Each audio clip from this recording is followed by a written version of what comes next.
The Championship promotion race is certainly heating up. Two of the teams in that automatic promotion battle playing tonight in Burnley and Leeds, both getting really good wins, really good results. I'm going to start off talking about the Leeds game because I was actually there, so I've got a little bit more to say, but stick around till the end and I'll touch on the Burnley game and what I'm thinking about who's actually going to get promoted and the current state of that top four battle. But on to the Leeds game, a 2-0 win against Norwich at Elland Road.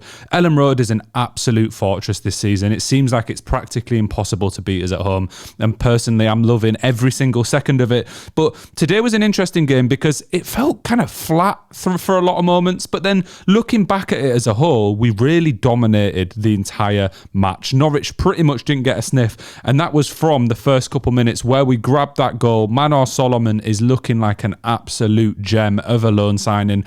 At first started a little slow, but now he is just smashing them in. Incredible performances every single match, and a nice bit of passing play actually. Goes Bogle, Aronson, a pretty weird pass to Dan James, but he's that quick, he manages to make it and then pings it across to Solomon. A great team goal and a great way to start a match, but sometimes a goal in the first couple minutes just ends up causing you anxiety throughout the entire game. Norwich did have a couple of spells in the first half where they looked okay, they were stringing it round well, but realistically they didn't offer much going forward. I actually expected a lot more from Norwich. I know last time we played them at home was in that playoff match where we absolutely battered them, but generally they're quite a good an exciting attacking team, and this season really hasn't been the year for them. But on the first half, our passing was a little bit off. I thought Rothwell was relatively poor in the first half, but luckily it didn't count for anything, so his performance didn't spoil anything from a Leeds point of view. It didn't really matter. Perrault had a couple of half chances that he could have done a little bit better with. Nothing major. There was a ball from, I believe it was Aronson, that put him through practically one-on-one and he didn't quite make it there in time. The defender caught up and managed to get a block in. But bar that, up to the last minute of the first half, it was relatively boring. But in that last minute, Tanaka put a fantastic cross across to Bogle, who hit it on the volley, forcing a decent save from the Norwich keeper. Bogle is so much better going forward than he is defensively, and that's the case for both of our fullbacks. Firpo coming on in the second half, we'll touch on in a second. Go into half-time and then come back out. Again, a pretty boring half, really. Not many chances for either team. Perrault had a decent chance where the Norwich player slips on the edge of the box. Perrault picks it up, gets a shot off that's deflected and then saved. Bar that, he didn't really get into the match much. I appreciate we've kind of got to keep starting Perrault while we're winning every game, and I don't think that Joseph is the answer for a team that's pushing for promotion, but I don't know, Perrault just seems like a passenger. I suppose you've got the exciting players in Solomon, James, Ramazani who comes on, Nonto who comes on, and Perrault's job isn't to be that exciting one, but his press and his control a lot of the time leaves a lot to be desired. But we'll go on to the goal that makes it 2-0, and it is that man that I just mentioned in Dan James, but Solomon again with a fantastic cross over to the back post, a goal and an assist for him in this game, and then a great finish from James on the volley to put it in the far corner. James is just levelling up all the time in the Championship.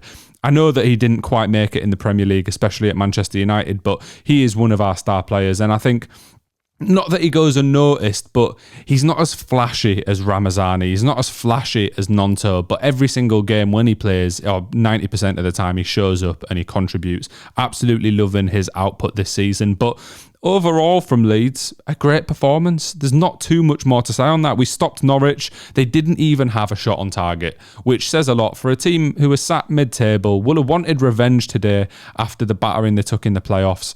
And they didn't really get off the mark. They didn't trouble us at all. Fantastic performance. Let's talk a little bit about Burnley, who went down to Plymouth Argyle and absolutely hammered them.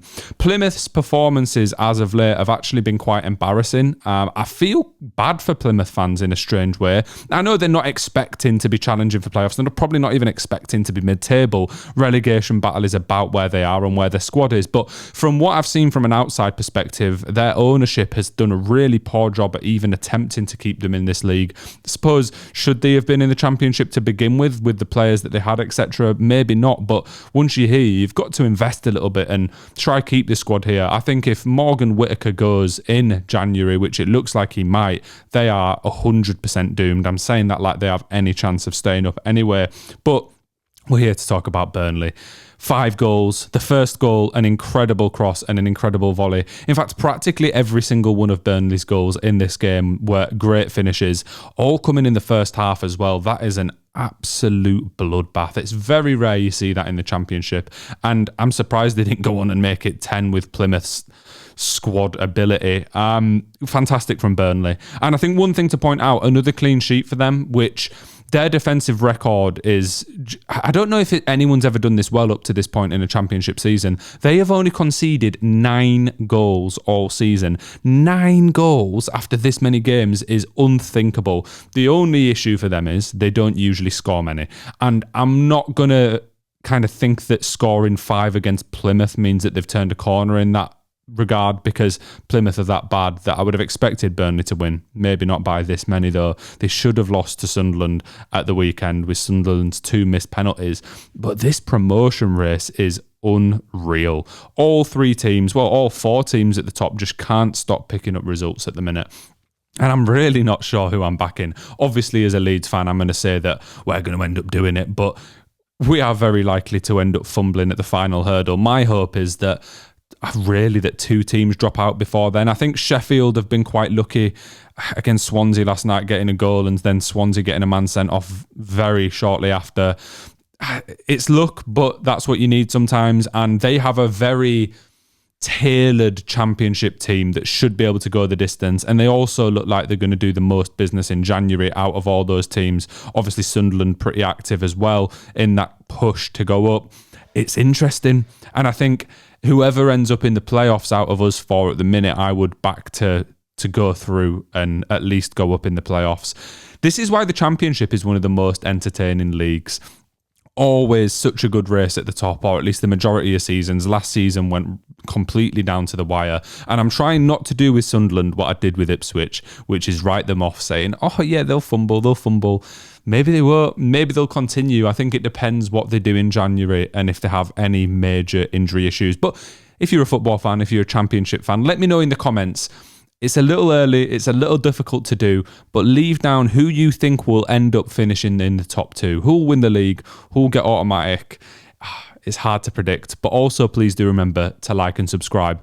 We talk about the Championship all the time, but not just the Championship, the Premier League and what's going on in and around the footballing world. A little sneak peek, there is a video coming out in the next few days about the downfall of Luton Town that I recorded earlier today. That's a really interesting one, what's happened over there, the capitulation that we've seen.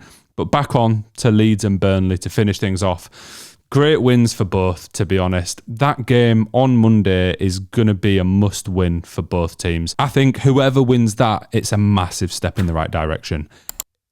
They are then the favourites for automatic promotion, in my opinion. Whoever wins out of Burnley and Leeds is the number 1 spot to go up, whether it be first or second. It's like they haven't got a guaranteed spot, but you would put money on them doing it.